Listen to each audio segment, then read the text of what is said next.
Orúkọ mi ni Àrówétì Aláàjì Tiri lẹ́nà. Question méjì ni ẹyọkan ẹ máa fi sọ̀kò méjì. Okay. Ṣé ẹ understand? Àkọ́kọ́ mbẹ̀ ni pé kí ni èròǹgbà yín fún iṣẹ́ fújì ní 10 years to this time dáwà yìí? Kí ni èròǹgbà yín fún fújì? Ìyẹn ni. Ẹlẹ́ẹ̀kejì, kí ni èròǹgbà yín fún Alhaji Wasiu Alabi Pasuma? Ṣé tó bá di lọ́la ṣẹ́yìn náà máa sọ pé Tiri lẹ́dà o, lágbájá kan mo jẹ́ o, kíní kan mo jẹ́ o. So that kí ni èròǹgbà yín sí Alhaji Wasiu Alabi Pasuma? Ọpẹ́ fọ́lọ́run Alábíàdé ó ṣe jẹ́ ọpẹ́ ni wọ́n fi máa ń gba ẹ̀bùn oore Alábí. Ìgbà tí wọ́n náà ó so ìṣèbò lẹ́nu tó fẹ́ sọ pé òun ọ̀pọ̀ lọ́hùn kì í àbó òun ọ̀pọ̀ lọ́hùn kì í jẹ́ ìbọn ọpẹ́ tó fẹ́ràn ló sọ pé kí n dẹ̀ wọ́n mú wá. Ṣé rí gbogbo nǹkan tó ń ṣẹlẹ̀ lénìí ọpẹ́ lọ́rọ̀ mi já sí. The lie. Ṣé rí starting from day one tí mo ti mọ Alhaji Wasiu Alabi Pasuma èròǹgbà ọkàn mi ni pé Paso lè kú ní 200 years. Ẹ kọ́ mú yẹn dání. Paso lè kú ní 150 years kò lè kú ní 200 years. Because àánú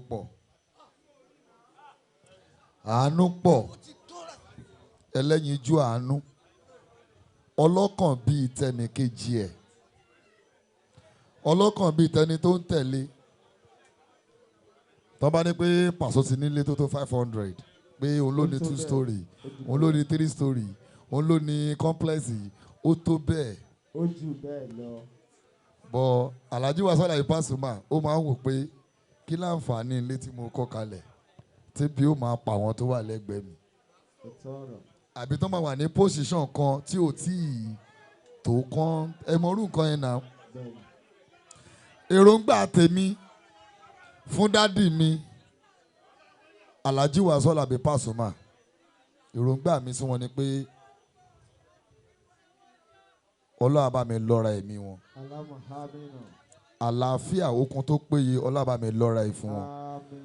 Gbogbo ìgbà tán bá rí kán lò láyé nínú ilé ayé wọn ò ní fi kẹ̀kẹ́ tí wọ́n kàn ìgbésí ayé wọn. Àlùbáríkà ọlá nàbẹ̀ wa Muhammad. Sallallahu alayhi wa sallam. Àlùbáríkà gbogbo ọlá orí tí wọ́n ti ṣe fún ní ti dáadáa ìdààmú ò ní bá wọn. Ṣé tó máa rí èròǹgbà tèmi gangan tí ìdíṣẹ́ fújì? Èròǹgbà mi ni pé Alhaji Wasiu Alabi Pasuma bó ṣe tanná àwọn èèyàn tó pọ̀. Dádì wa Alhaji Wasiu Alabi Pasuma kándù kan ṣoṣo tọ́lọ́hún tàn ni. Ẹ̀fẹ́ ẹni tí ó bá mọ̀ lálẹ́ mo fẹ́ kẹ́ mọ̀. Ìyá Pàjà, you are highly welcome ma. Kándù kan ṣoṣo tó jẹ́ pé Ọlọ́run ló tàn fúnra rẹ̀. Irú kándù bẹ́ẹ̀ kò kì í kú, kò kì í yọ́jò. Ṣápálì ẹ jẹ́ ká sọ kó lè bá yá. So Alhaji Wasiu Alabi Pasuma bí wọ́n ṣe tan ìmọ́lẹ̀ fún gbogbo olórin hip hop ní gospel singer ní Islamic singer ní dadakuada ní àwúrèbe ní alápàlà ní hip hop ní everything tó bá ti lè mú máìkì dání. Dádì mi Alhaji Wasiu Alabi Pasuma wọ́n rẹ́dì láti assist láti fira wọn sílẹ̀. Ṣé wọn náà fẹ́ hàn ní ó yá jẹ́ àjọ rìn? Adùn bá rìn má tó ṣì ní bọ́lọ́run ṣe dá nìyẹn. So èmi Tiri lẹ́dà èròǹgbà náà kan mi ni pé tá a bá ní ká wò ó ká tún yan tọjọ́ orí kù ó káwo ti àdáyébáṣẹ́ káwo ti àdáyébá mọmi síwájú èèyàn títí láì àti láíláí àti fi àti ìgbà tí bèlà ò tún máa fọn fèrè pé pààn Paso máa jẹ́ bàbá mi lọ títí láíláí. Thank you very much. Olùgbàyè Ria Entertainment bàbá kan tó ti endorse ẹ̀ apart kan tó endorse ẹ̀ mi gángan fún ara mi ọmọ ilé ẹlẹ́sìn ni mí bàbá mi àti ìyá mi ẹlẹ́sìn Islam ni wọ́n dẹ̀ kọ́ wa wọ́n fi bí èèyàn ṣe máa ń lo ìgbésí ayé fi hàn yàn Paso bàbá ló máa jẹ́ títí láéláé èmi náà dẹ̀ ń gbìyànjú láti mú àwọn upcoming artists jáde kí gbogbo àgbáńlá ayé dá wọn mọ̀ kan rí wọn even ọlọ́wà ṣe dáadáa ìnílárí àárọ̀la a máa ní studio fún wọn everything èròǹgbà ọkàn wọn ọlọ́wà mú wá sí ìmúṣẹ. Alhaji Lukman Babatunde Ajao at 40 lórúkọ mi. Alhaji Tiri lẹ́dà ìbéèrè mi òun ni pé tí Ọlọ́run bá ń fúnyàn ní àǹfààní láti tún ayé wá simple question tí mo fẹ́ béèrè ni pé tí Ọlọ́run bá ń fúnyàn láǹfààní ó ti wà ní eléyìí but tí àǹfààní bá tún wà láti tún ayé wá ta ló máa jẹ́ mẹ́ńtọ̀ ẹ̀. ọ̀rọ̀ yìí ó le gan sharp. at 40. kò lè lọ́dọ̀ ẹ̀ ó lè lọ́dọ̀ tiẹ̀. irọ́ o ọ̀dọ̀ tí ló ti lé o kò lè lọ́dọ̀ tí wà o. máa láùdù sọ gan ni mo máa láùdù sọ ni mi ò sọ pé sẹ́ńtírì tá a wà yìí kọ́ o mi ì sọ pé ayé ilé ìta wà o mo ń fọlá títóbi ànábì wa Muhammad ọlá Kùránì ọlá àbáyé ṣe ń jáyé ayé mi ìta bá máa tún padà wá Ọlọ́run á ṣẹ̀dá Paso ní dáadáa Àmín.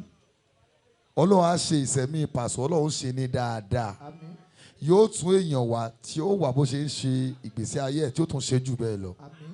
táyé bá tún wá ń jáyé báyé bá tún ń jáyé tígbà ń jẹ́ gbà tásìkò ń jásìkò tọ́lọ́run sì ń jẹ́ Ọlọ́run Paso lèmi máa tẹ̀lé o.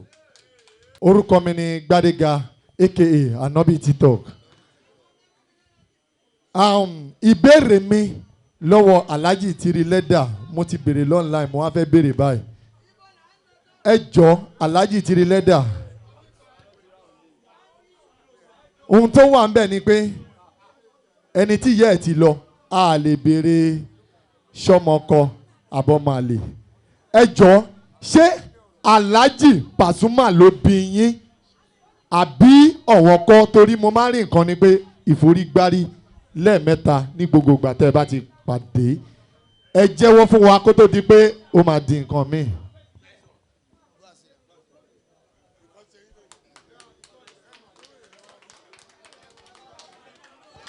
Alhaji ṣẹgbọn nǹkan tó sọ ó yẹ ìdílé kẹ ẹ answer question yẹn.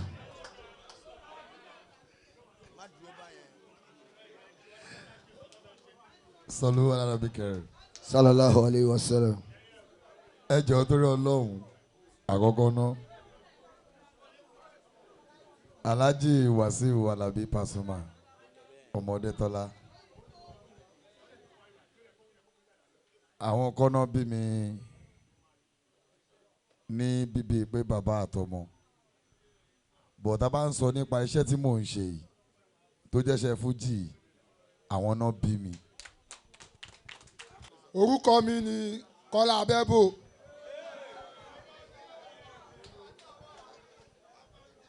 Ìbéèrè tẹ́mi fẹ́ béèrè lọ́wọ́ Alhaji Tiri lẹ́dà ni pé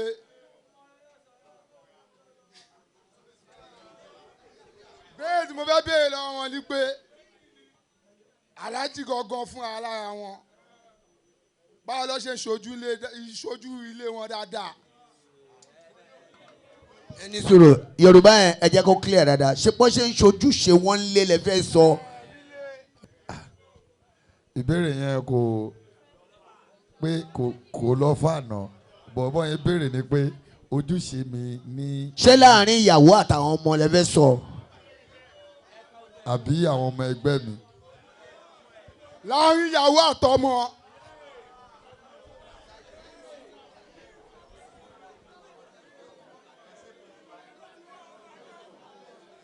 kò sí kan tó le nínú question yẹn mo máa dáhùn lọ́wọ́ kan ni as you can see mo ṣe party ní last week Wednesday ní Ìbàdàn ẹ dẹ̀ máa rí i pé me and my wife.